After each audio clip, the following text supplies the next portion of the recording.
मंगलम भगवान वीरु मंगलम गौतमो गणी मंगलम कुंद कुंदारियो जैन धर्मोस्तु मंगलम सर्वमंगल मांगल्यम सर्वकल्याणकारकम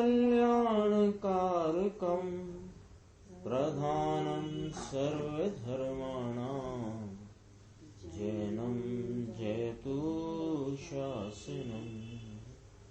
मैं नमो तीर्थनायक को, नमो ओंकार वाणी को, नमो उन कुंद प्रभु को जिन्होंने ओंकार धारण की। अहो उपकार जिनवर का, कुंद का दिव्य वाणी का, जिन कुंद ध्वनि दाता उन कहान स्वामी का। नमः समय साराय स्वानुभूत्या चकासते चित स्वभावाय भावाय सर्वभावांतरे। श्री समय सार जी परमागम ग्रंथ, इसके परिशिष्ट में आचार्य अमृतचंद्र देव ने जो 47 शक्तियों का वर्णन किया है, उसमें अपनी अकार्य अकारणत्व शक्ति की चर्चा चल रही है। अकार्य शब्द तो यूं है, अकार्य कारणत्व शक्ति, यानी अकार्य अकारणत्व शक्ति। आत्मा किसी अन्य द्रव्य का कार्य नहीं है, इसलिए अकार्य है, और आत्मा किसी पर द्रव्य का या पर द्रव्य के किसी कार्य का कारण नहीं है, इसलिए अकारणत्व स्वरूप है। तो ऐसी एक त्रिकाल शक्ति, अकार्य अकारणत्व त्रिकाल शक्ति आत्मा में विद्यमान है, द्रव्य में विद्यमान है, गुण में विद्यमान है, पर्याय में विद्यमान। ये वाली बात चलती है। अपना पेज नंबर है 147, एकदम नीचे की लाइन। कल जो चल रहा था, दो द्रव्यों की एकत्व बुद्धि है अज्ञानी को। जो अकार्य कारणत्व शक्ति नहीं मानता, उसको दो द्रव्यों में एकत्व बुद्धि है। ये वाला विषय था। इसके नीचे आत्मा स्वयं सिद्ध वस्तु है, उसके द्रव्य गुण पर्याय तीनों स्वयं सिद्ध हैं। आत्मा किसी ईश्वर का कार्य नहीं है, ये भी खुलासा कर देते हैं।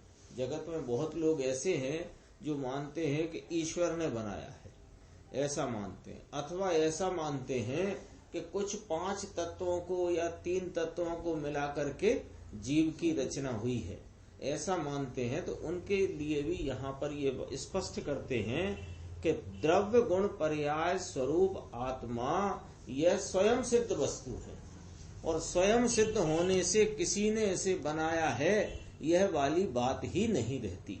तो कोई ईश्वर का यह कार्य नहीं है, अर्थात किसी ईश्वर ने आत्मा को नहीं बनाया है। अमुक पदार्थ एकत्रित होकर उसमें से आत्मा उत्पन्न हुआ, ऐसा नहीं है। और अब आगे, अब ये तो हुई जैनेतर लोगों में जो मान्यता है ना, ईश्वर ने बनाया है अथवा वो उनने बनाया है, पंच तत्व से मिलकर बना है, ऐसे कर करके बोला ऐसा मानते हैं। तो कहा ऐसा तो नहीं है। और अब जो जैनों में मान्यता की विपरीतता है, उसको भी यहां लिया।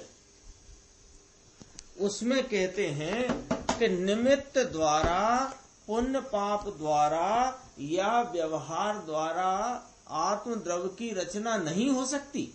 ये भी कहा। ये तो कह ही दिया कि ईश्वर ने नहीं बनाया, अन्य तत्वों को मिला मिलू के बना है, ऐसा भी नहीं। लेकिन कोई निमित्त द्वारा अथवा पुण्य पाप द्वारा या कि किसी व्यवहार द्वारा आत्म द्रव्य की रचना नहीं हो सकती। रचना नहीं हो सकती तो रचा रचाया तो है ही, है ना। अविनाशी अनुत्पन्न अविनाशी तत्व है, स्वयं सिद्ध तत्व है। तो कोई इतना तो माने कि स्वयं सिद्ध है, लेकिन यह स्वयं सिद्ध का सिद्ध कैसे होगा? वस्तु स्वयं सिद्ध है, पर मेरी ज्ञान में, मेरी अनुभूति या परिणति में, मेरी मान्यता में सिद्ध कैसे होगा? तो कहा निमित्त से नहीं होगा, राग से नहीं होगा, किसी पुण्य पाप या व्यवहार से नहीं होगा, अर्थात उन किसी के द्वारा आत्म द्रव्य का अनुभव नहीं होता। क्या खुलासा करते हैं कि कोई कहे कि व्यवहार के कारण आत्मा के सम्यक दर्शन ज्ञान चारित्र की रचना हुई है, तो ऐसा नहीं। कोई ऐसा मानता हो, पर द्रव्यों से तो है ही नहीं, लेकिन कोई ऐसा मानता हो कि किसी शुभ राग रूप वृत्ति से, किसी राग के कोई मंद भाव से यह सम्यक दर्शन ज्ञान चारित्र रूप रचना आत्मा की हो जाती है, तो कहते हैं कि वह उसका अकार्य स्वरूप है। आत्मा जो द्रव्य है वो सबका अकार्य स्वरूप, और सबका वे गुण भी अकार्य और पर्याय भी अकार्य। तो क्यों? कार्य तो पर्याय में होता है, तो सम्यक दर्शन ज्ञान चारित्र की पर्याय की रचना राग कर सकता है कि नहीं कर सकता? कैसे कहते हो आप कि अकार्य अकारणत्व शक्ति से कहते? ये वाली जो शक्ति की चर्चा चल रही है, ये कोई बहुत ही अद्भुत चर्चा है। इसमें खासियत क्या है कि वस्तु के स्वाधीनता की यहाँ सिद्धि होती है। इस चर्चा से माने इस स्वरूप, इस भाव का स्वरूप समझने से। और जब आत्मा की स्वाधीनता की चर्चा होती है, तो स्वाधीन तत्व को स्वाधीन परिणति में जो देखेगा जानेगा, उसको आत्मा जवाब देगा, अथवा कि आत्मा अपनी गुण सामर्थ्य का वहां प्रकट वेदन होता है। आत्मा अपने कार्य, देखो, सम्यक दर्शन ज्ञान चारित्र की रचना में आत्मा के स्वभाव के अतिरिक्त अन्य कोई कारण है ही नहीं। आत्मा अपने कार्य में किसी अन्य की सहायता नहीं लेता और न स्वयं किसी अन्य का कारण होता है। ऐसी स्वयं सिद्ध अकार्य कारणत्व शक्ति उसमें त्रिकाल है। भले लाखों वर्ष तक भगवान की भक्ति करे, परंतु पर के कारण आत्मा में कार्य हो या हो जाए, ऐसा गुण आत्मा में नहीं। जब ऐसी व्यवस्था ही नहीं है, तो क्यों उस तरफ तुम्हारा रुझान बना हुआ है आत्मा के हित के लिए? क्योंकि अपने करना क्या है? आत्मा का हित करना है ना। अभी अशोकनगर में जैसे अभी अपने को जानकारी हो रही है रोज ही कि वो कोरोना का थोड़ा सा यहाँ प्रभाव या प्रकोप बढ़ गया है, तो घबराहट बहुत है। हमारा सोचना ये है कि क्या होगा, किसका क्या होगा। तो सबसे बड़ी बात ये है कि जो होगा वही होगा जो होना होगा। लेकिन यह जो आत्म तत्व है, त्रिकाल विद्यमान तत्व है, अकार्य अकारणत्व स्वरूप तत्व है, ये तत्व का यथार्थ निर्णय करके इसकी परिणति प्रतीति रूप परिणमित हो, बस फिर जो होएगा सो होएगा, सबका ही होएगा, कुछ ना कुछ होगा। लाखों वर्ष तक भगवान की भक्ति करे, परंतु पर के कारण आत्मा में कार्य हो, ऐसा गुण आत्मा में नहीं है। तो निर्णय कर सकते हैं ना? क्या निर्णय कर सकते हैं कि किसी अन्य द्रव्य से, यानी किसी निमित्त से, किसी राग से कोई मुझे लाभ होने वाला नहीं, क्योंकि मेरे लाभ रूप परिणाम की रचना तो मेरे अपने स्वभाव से ही हो सकती है, अन्य से नहीं। ऐसा अकार्यपना आत्मा में त्रिकाल विद्यमान है। देखो, पर के कारण आत्मा में कार्य हो, ऐसा गुण आत्मा में नहीं है, और वह भक्ति का राग कारण होकर उससे सम्यक दर्शन रूप कार्य प्रकट हो जाए, ऐसा भी नहीं होता है। आत्मा का कार्य दूसरे से नहीं होता और आत्मा किसी अन्य की क्रिया नहीं करता। यही मतलब हुआ ना अकार्य कारणत्व का। तो कहते हैं देखो, इसलिए यहाँ पर इस अकार्य अकारणत्व शक्ति के जो स्वरूप है उसके जो प्रतिपादन है उसके प्रकाश में ये बात समझ लो। ये जो अभी आई, क्या आई कि पर जीव बचा, वहां उसके बचने में आत्मा कारण नहीं है। हमको लगता है ना, अंदर में विकल्प उठा, कोई प्राणी की तकलीफ देखकर, उसकी कोई घटना दुर्घटना देखकर ऐसा लगता है कि इसके प्राण बच जाएं, तो प्राण बच जाए ऐसा विकल्प हो और उसके अनुरूप कोई बाहर में क्रिया भी हो, लेकिन आत्मा उसके बचने में कारण नहीं, बचा कि न बचा। दूसरी बात, शरीर के हलन चलन या बोलने में आत्मा कारण नहीं है। अकारणपना बता रहे ना, अकार्य की चर्चा तो ऊपर करी कि किसी प्रकार की भक्ति से, निमित्त से, राग से यह आत्मा का सिद्ध, आत्मा के सिद्ध होने का यानी सम्यक दर्शन ज्ञान चारित्र का कार्य अन्य द्रव्य, अन्य भाव निमित्त आदि से हो सके, राग से हो सके, ऐसा नहीं। तो एक भाव क्या सिद्ध किया? अकार्यपना। अब कहते हैं अकारणपना है। क्या है कि पर जीव बचा, तो बचा उसके बचा माने उसकी देह और आत्मा का वियोग ना हुआ, तो बचा तो उसके बचने में आत्मा कारण है क्या कि नहीं? कोई कहे साहब मेरा विकल्प तो कारण है, कि विकल्प भी कारण नहीं। शरीर के हलन चलन या बोलने में आत्मा कारण नहीं है। मैं सबसे मीठा बोलूं, सच्चा बोलूं, किसी का दिल ना दुखे ऐसा बोलूं, ये बोलने में आत्मा कारण नहीं है। पुण्य पाप के परिणाम हो विकल्प, उनमें भी आत्म द्रव्य कारण नहीं है। ऐसा आत्मा की अकार्य कारणत्व शक्ति का सामर्थ्य है। ऐसा स्वभाव समझने से क्या फायदा निकलेगा कि पर के ऊपर दृष्टि नहीं रहती। जब मैं किसी पर का कार्य नहीं और किसी पर द्रव्य के किसी भाव का, उसके होने का मैं कारण नहीं, जब मैं उसके होने और परिणमने का कारण नहीं, वो मेरे होने परिणमने का कारण नहीं, तो ऐसा जानकर निर्णय करके क्या होगा कि वो स्वभाव की तरफ दृष्टि होगी और पर की तरफ से जो लक्ष्य अनादि से दौड़ता आया वो दौड़ थम जाएगी, रुक जाएगी। पर के ऊपर दृष्टि नहीं रहती, परंतु द्रव्य स्वभाव पर दृष्टि जाती है। और खुलासा देखो कि जड़ कर्म हो उनका कारण आत्मा नहीं। एक एक पॉइंट समझना, ऐसे सामान्य कहने की बात नहीं है, इसमें बात क्या कहना चाहते हैं। जड़ कर्म हो, जड़ कर्म माने कौन? ज्ञानावर्णी, दर्शनावर्णी आदि कर्म हैं और उनकी बंद आदि अवस्थाएं हैं, उदय आदि अवस्थाएं हैं, तो उनकी बंद अवस्थाएं, उदय अवस्थाएं हैं, उनका कारण यह आत्मा नहीं है, क्योंकि आत्मा अकारण स्वरूप। तो ऐसे कर्म बांधू के ऐसे न बांधू, ये बात उड़ गई कि नहीं उड़ गई? दूसरी बात इसके आगे की, क्षणिक विकारी परिणाम हो उनके कारण रूप से संपूर्ण द्रव्य नहीं। संपूर्ण द्रव्य नहीं है माने जो द्रव्य है त्रिकाली एक रूप रहने वाला, वह जो मूल स्वभाव को धरने वाला धर्मी आत्मा है, वह किसी विकार का कारण नहीं।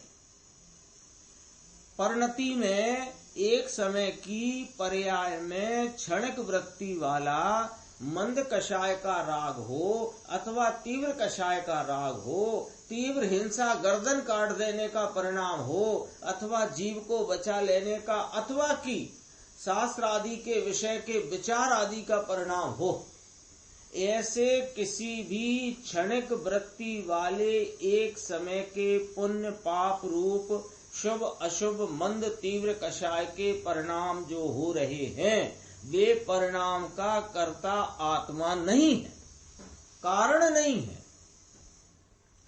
ये तो गंभीर है ना बात। तो द्रव्य तो ऐसा ही है, पर वही द्रव्य को पर्याय से देखते हैं तो शुभ के समय शुभ, अशुभ के समय अशुभ और शुद्ध के समय शुद्ध है। देखते कहाँ से? पर्याय पैसे। लेकिन वह पर्याय सहित का द्रव्य, द्रव्य की दृष्टि से देखो तो न शुभ होता, न अशुभ होता, न शुद्ध होता। वो तो है सो है।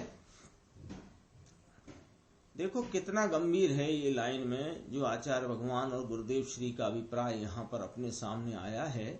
क्षणिक विकारी परिणाम हो उनके कारण रूप से संपूर्ण द्रव्य नहीं है। इसलिए ऐसे द्रव्य के सन्मुख देखने वाले जीव को, कैसे द्रव्य के अकार्य अकारणत्व स्वरूप अपना जो द्रव्य आत्मा वस्तु है, इसे देखने पर क्या होगा कि वह दृष्टि क्षणिक विकार की कर्तृत्व बुद्धि उसकी रहती नहीं। अभी अपन देह आदि की क्रिया भी हो रही है, उसमें कर्तृत्व भी है, सब बात है ना। तो अपने को लगता है कि परिणामों को हमें संभालना चाहिए, है ना।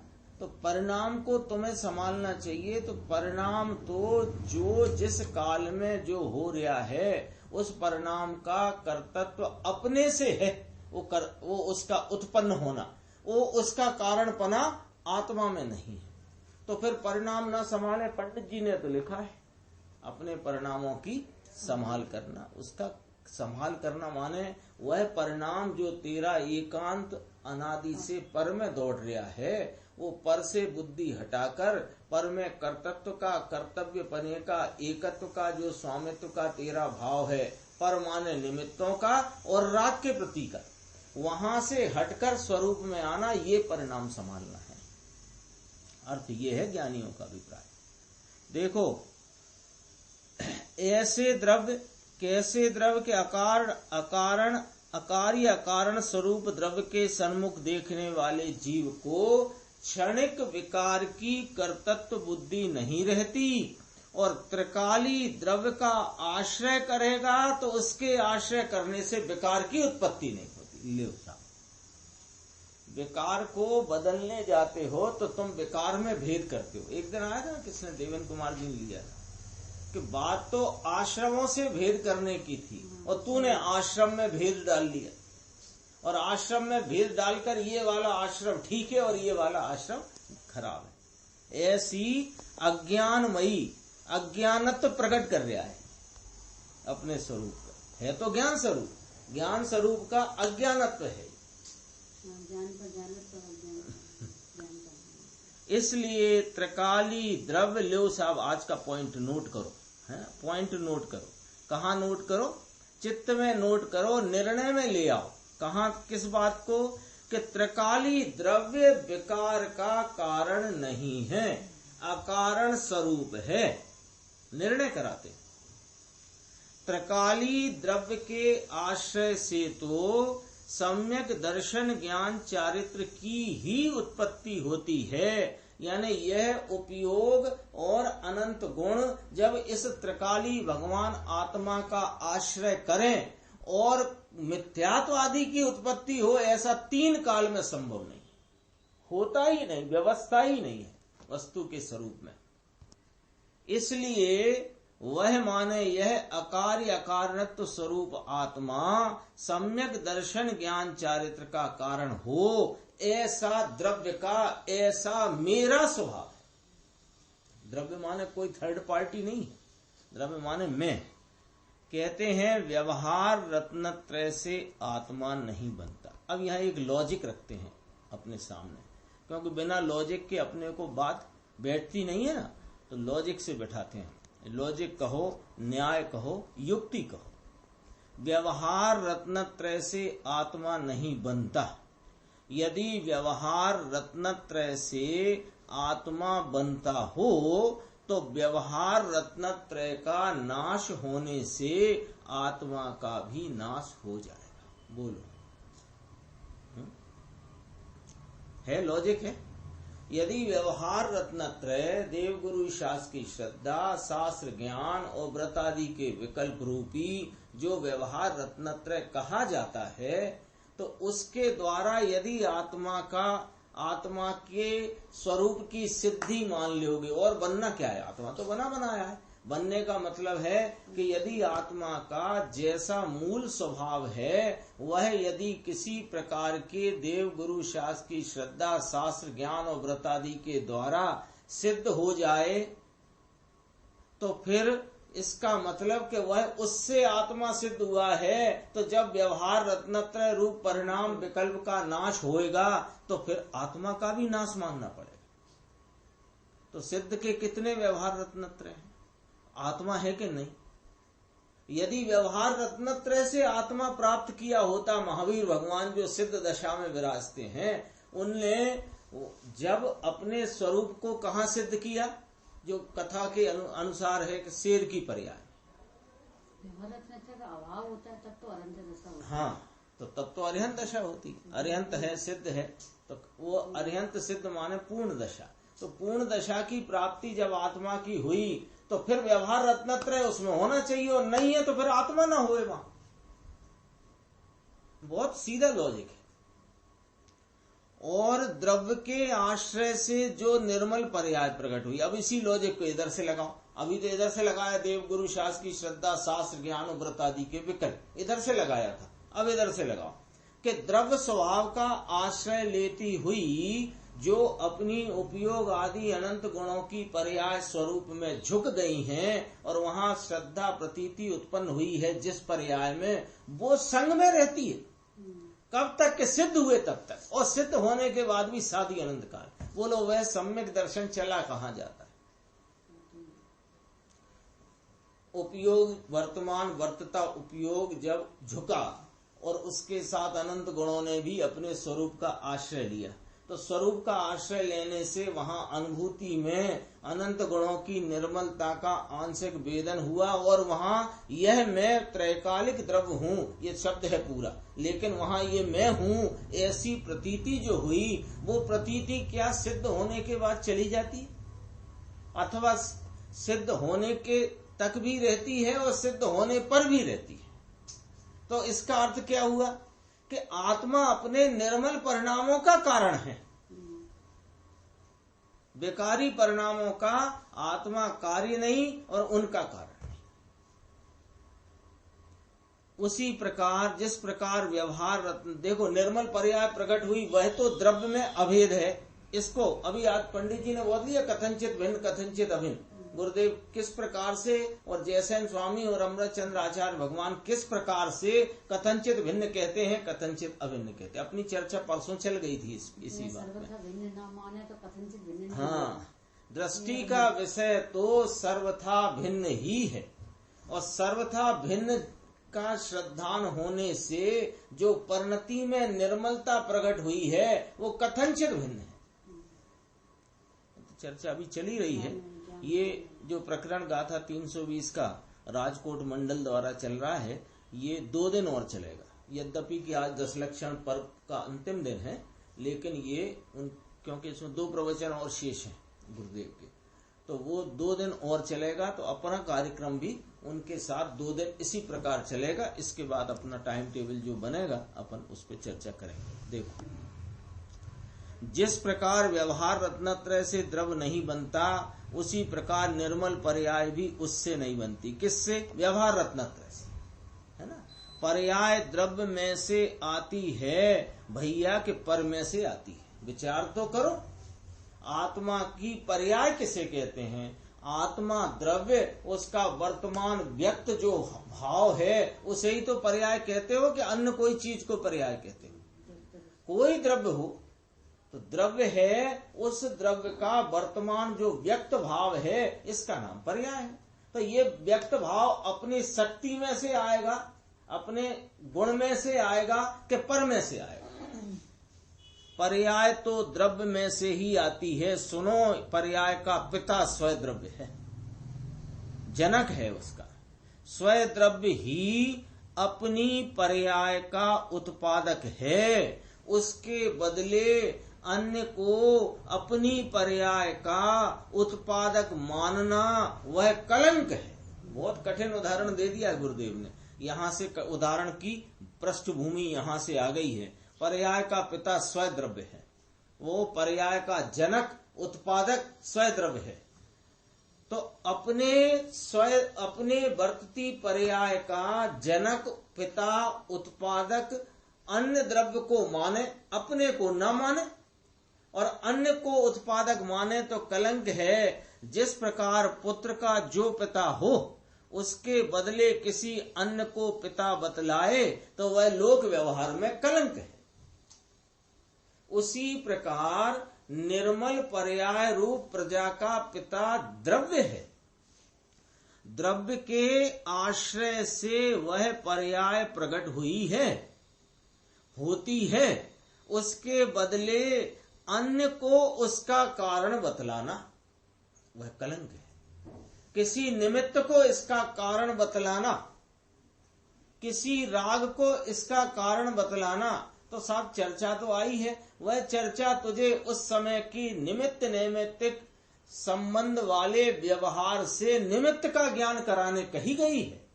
कहते नहीं है कि उन्होंने फला केवली भगवान के समोचरण में उनके पाद मूल में छायक सम्यक्त को ग्रहण किया। तो छायक सम्यक्त रूप जो निर्मल पर्याय है उसका पिता कौन है? वे तीर्थंकर परमात्मा के, वह द्रव्य।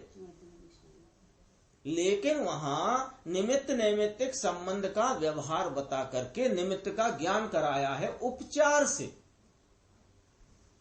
हमको क्या लगता है, ले साहब अब आप देवगुरु शास्त्र को नहीं मानते।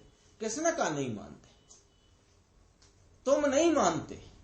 तो वे देव हैं, वे गुरु हैं, उनका अपना आत्मा है, उनकी जो व्यक्त निर्मल अवस्थाएं हैं उन केवली परमात्मा देव की परिपूर्ण है, और मुनिराज जो तीन परमेष्ठी हैं उनकी अभी अपूर्ण है निर्मल पर्याय। वे निर्मल पर्यायों का कर्ता वे हैं, अन्य कोई नहीं। ऐसा ना मानकर तुम अन्य रूप मानोगे तो तुम मानते हो क्या देवशास्त्र? पुण्य पाप में से एकदम जो अपन ने एक लाइन वहां स्पष्ट हुई थी ना, उसी का विस्तार अपन ने क्या लाइन अभी लिखी थी अपने चित्त में बिना कलम के, कि त्रिकाली द्रव्य विकार का कारण नहीं है। आई थी ना। अब इधर भी एक और बात आई है कि पुण्य पाप में से, निमित्त में से या व्यवहार में से, व्यवहार माने क्या? दया दान व्रत पूजा भक्ति। इस व्यवहार में से आत्मा का कुछ भी कार्य नहीं होता। जैसे आत्मा विकार का कारण नहीं होता, एक बात वहां नक्की करी थी। आत्मा विकारी पर्याय का कारण नहीं है, क्योंकि वह तो अकारण स्वरूप है, कही थी। अब कहते हैं कि ये आत्मा का कार्य कौन सा है साहेब? कि सम्यक दर्शन ज्ञान चारित्र रूप निर्मल परिणमन, और वो चाहे निर्मल अपूर्ण हो कि निर्मल पूर्ण हो, वह परिणमन आत्मा का कार्य है। और इस कार्य का अन्य कोई कारण नहीं है। तो कोई निमित्त कारण नहीं, यानी पुण्य पाप में से, निमित्त में से, या दया दान पूजा व्रत भक्ति के परिणाम में से आत्मा का कुछ भी कार्य नहीं होता।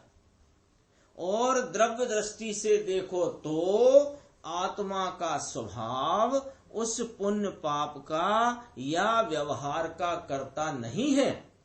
तब फिर आत्मा देश का या समाज का कुछ करे, या शरीर का कुछ करे, और पैसा आदि के लेन देन की क्रिया करे, ये बात तो है ही नहीं। ये तो अभी जरा ये जहां चर्चा चलती है उस आंगन में भी ये बात अभी नहीं है। अभी तो जीव की पर्याय में होने वाले जो एक एक समय वाले परिणाम हैं उनकी चर्चा है। एक आत्मा द्रव्य त्रिकाली विद्यमान रहने वाला अस्थि भाव, और उसका प्रत्येक समय में होने वाला व्यक्त परिणाम। तो जो रागादि व्यक्तता है वो विकारी है, भाव है, स्वभाव से विरुद्ध भाव है। उस भाव का आत्मा में कारण पने का अभाव है। और ये जो विकारी भाव है, और जो जिन निमित्त के लक्ष्य से विकार उत्पन्न हुआ है, उन निमित्तों का, उन पुण्य पाप रूपी शुभ अशुभ भावों का, दया दान पूजा के व्यवहार का, उनका आत्मा में, आत्मा उनका कार्य नहीं, और वे आत्मा के कारण रूप में, अकारण स्वरूप है। तो जब ऐसा है तो फिर आत्मा क्या रह गया?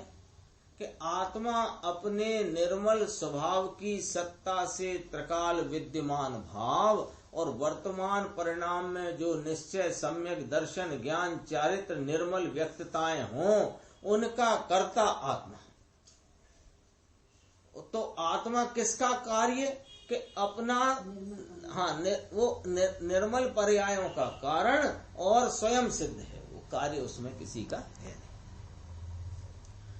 देखो फिर एक चर्चा आई, जड़ की या पर की क्रिया तो आत्मा से नहीं हुई है। ऊपर लिया था ना, आत्मा देश का, समाज का करे, शरीर का करे, ये बात तो है ही नहीं।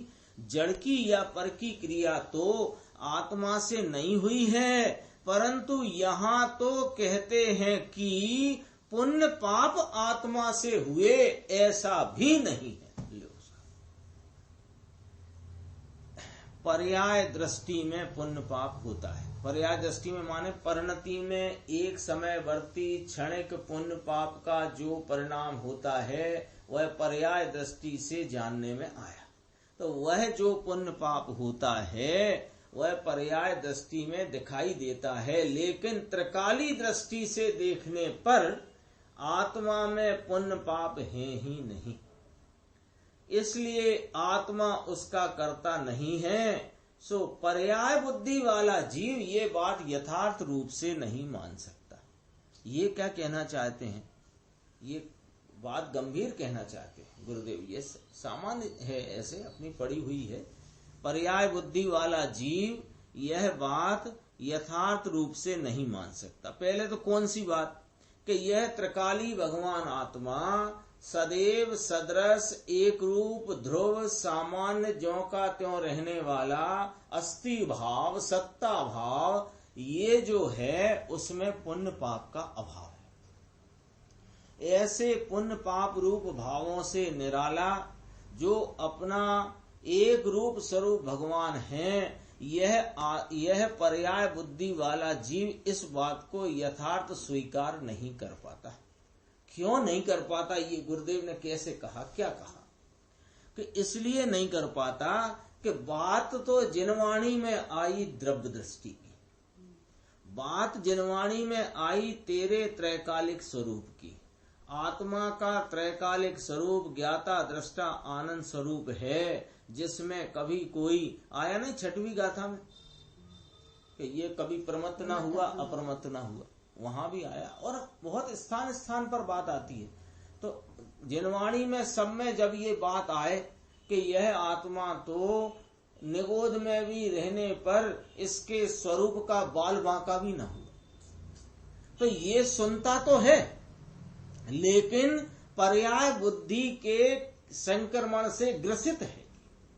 तो ये क्या सोचता है, बात चलती है द्रव्य दृष्टि के विषय स्वरूप या द्रव्य स्वभाव त्रैकालिक की, और ये लगाता पर्याय में, इसकी बुद्धि दौड़ करके पर्याय वाले भाव को पकड़ करके वहां मिलाना चाहती है। वो तीन काल में मिलेगा नहीं।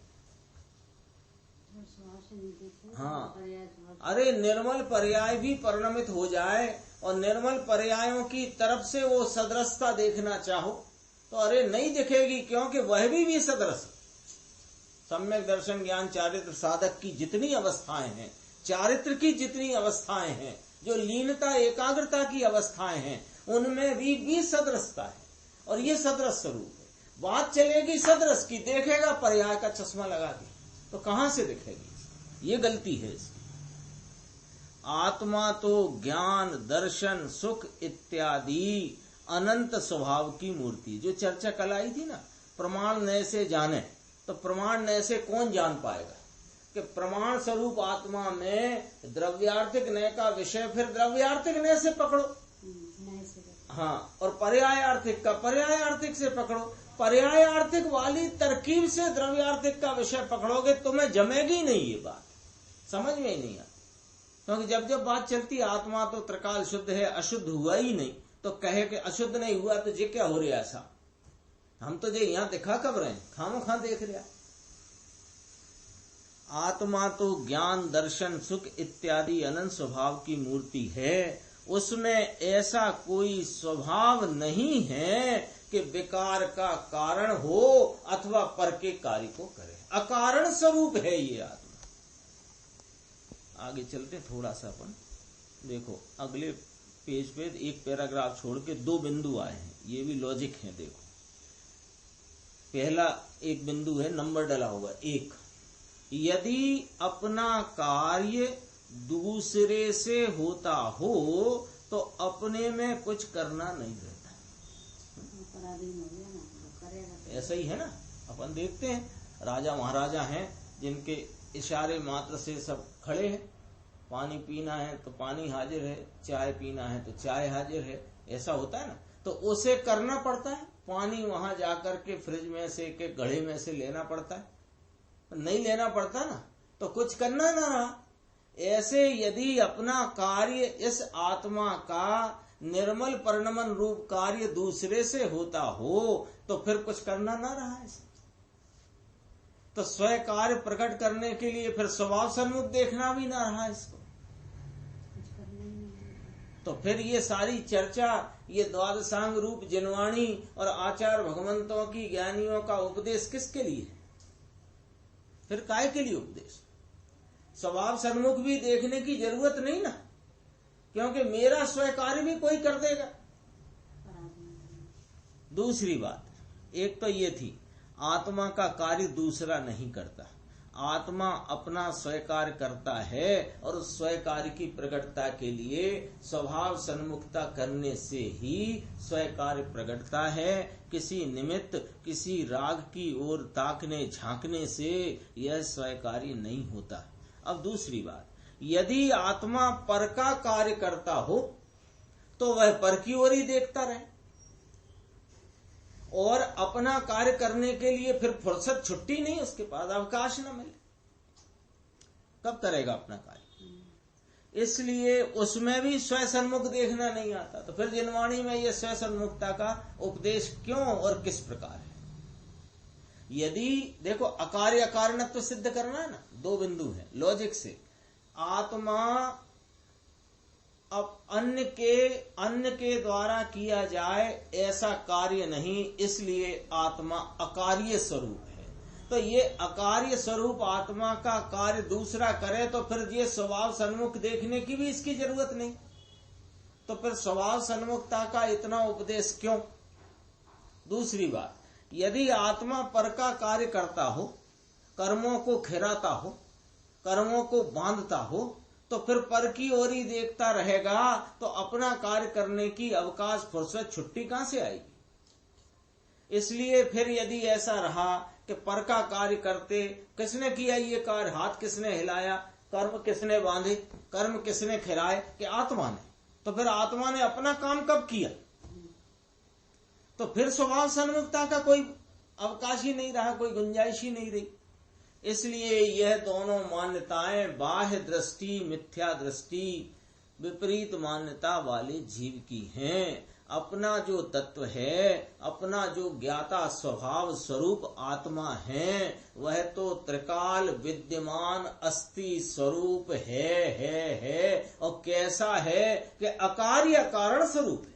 ये वाली बात है। जिसे अपने आत्मा का हित करना हो और मोक्ष मार्ग की साधना करना हो, वह जीव जगत की दरकार नहीं करता। ये थोड़ा विषय और आगे आया, अलग विषय है। वो तो हो गया अकार्य कारणत। पीछे से चर्चा चलती आई थी ना, राग का कार्य नहीं, राग का कारण नहीं, अन्न का कार्य नहीं, अन्न का कारण नहीं। वो सब सिद्ध करके अब कहते हैं कि जब तुम्हें ये बात समझ में आई क्या भाई साहब, अकार्य अकारणत्व स्वरूप मेरा है, ये बात थोड़ी बैठी क्या कि मैं किसी का कार्य नहीं और किसी पर के कार्य का मैं कारण नहीं। तो फिर सुनो कि जगत का क्या होगा, ऐसी चिंता में यदि पड़ा रहेगा तो आत्महित की साधना कब करेगा? ये देख लो, अपने सबकी का एक्सरे चल रहा है। एक्सरे होता है ना, एक्सरे में अंदर क्या क्या गड़बड़ी है वो सब सामने आती है। यहाँ अपनी आ रही है एक्सरे रिपोर्ट। कहते हैं पहली बात तो ये हुई जिसे आत्मा का हित करना हो, मोक्ष मार्ग की साधना करना हो, उसे क्या करना कि अपना अकार्य अकारणत्व स्वरूप आत्मा को की सन्मुखता करना, उसको स्वीकार करना। तो फिर वह कौन करेगा कि जैसे जगत की दरकार नहीं है वो करेगा, क्योंकि वह उसे तो अब अपनी दरकार है ना।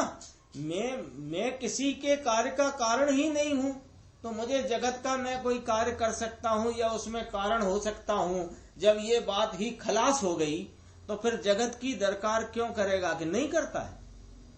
और जगत का क्या होगा, समाज का क्या होगा, साधर्मियों का क्या होगा, ऐसी चिंता में पड़ा रहेगा तो आत्महित की साधना कब करेगा।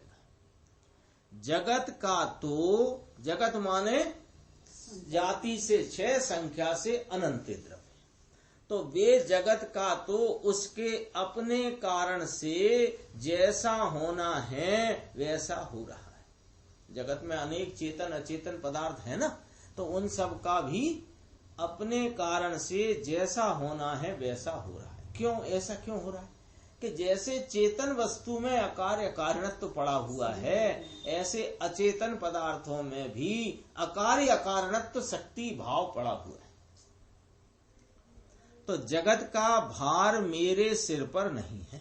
क्यों नहीं है कि जगत में कार्य जो हो रहा है उनका कार्य कारणपना उनमें है, और मेरा जो कार्य होना है उसका कारणपना मुझ में है।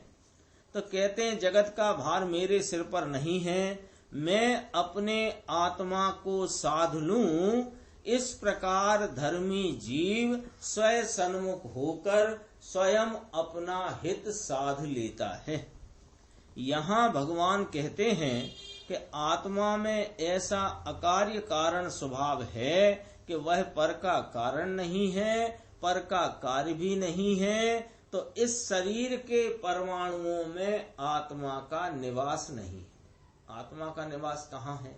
आत्मा का निवास आकाश द्रव्य में है कि ना ना ना ना आत्मा आकाश द्रव्य में रहता, ना आत्मा वहाँ रहे हुए पुद्गल परमाणु औदारिक है ना ये आहार वर्गणा के यहाँ रहता है कि ना ना यहाँ नहीं रहता। आत्मा तो अपने असंख्यात प्रदेशों में रहता है। कब के? त्रिकाल। त्रिकाल अपने असंख्यात प्रदेश छोड़कर आत्मा कभी कहीं जाता ही नहीं है।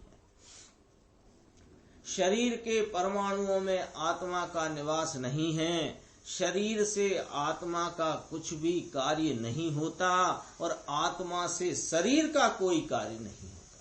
तथापि अज्ञानी जीव पर का मोह करता है। ये मोह शब्द को समझना है, ऐसे नहीं पर का मोह करता है और पर में ममत्व करता है, इतना नहीं कहना। ममत्व तो करता ही है। यहाँ मोह का अर्थ है कि उसमें सावधान होता है। पर में सावधानी का नाम मोह है। मोह की असली व्याख्या देखो, मोह की व्याख्या में 2 प्रकार मुख्य हैं।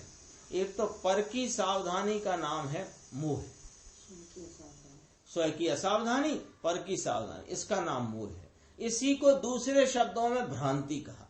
भ्रांति कहा कि जहां मैं नहीं, मेरी सत्ता का अंश नहीं, मेरा जो कार्य नहीं, मैं जिनका कारण नहीं, उनमें अपना कार्य कारणपना मानना, ये भ्रांति हुई ना। तो ये भ्रांति दूसरा शब्द आया पर में सावधानी। मोह की परिभाषा पर में सावधानी, भ्रांति। और फिर ये भ्रांति में क्या करता है वो व्याख्या अपन पकड़ते हैं मोह के नाम। उस भ्रांति में उनमें ममत्व करता है, तो अपन ममत्व को मोह कह लेते हैं सामान्य लोक की भाषा में। लेकिन वास्तव में मोह की शास्त्र में जो वास्तविक उसका अभिप्राय निकलता है पर में सावधानी, इसका नाम मोह है। तो ये पर का मोह करता है माने पर में सावधान रहता है। तो पर में कर्तृत्व का राग और ज्ञाता मात्र स्वभाव पर द्वेष रूप तिरस्कार को करता है। पर में कर्तृत्व, ये करूं इस प्रकार का राग, और उस प्रकार के राग में क्या कर लेता है कि अपने आत्मा का द्वेष कर लेता है। एक राग द्वेष की व्याख्या आती है, पूरा करते हैं। राग द्वेष की व्याख्या आती है कि राग कभी अकेला खड़ा नहीं होता है। नियम से वहां पर उसके प्रतिद्वंदी या प्रतिपक्षी के प्रति उसमें द्वेष होता है। यदि इसको निमित्तों से राग है, राग का राग है, तो वो उसने राग के राग में उसको किसके प्रति द्वेष है कि इस भगवान ज्ञाता दृष्टा भगवान आनंद स्वरूप के प्रति उसको तिरस्कार है, अनादर है, द्वेष वर्तता है। अभी तो चर्चा इस शक्ति की ओर भी चलेगी, अपन आगे की स्वाध्याय में लेंगे। निज निधि निज में बताई, यह अनंत उपकार है, उसके लिए जिन वाणी मा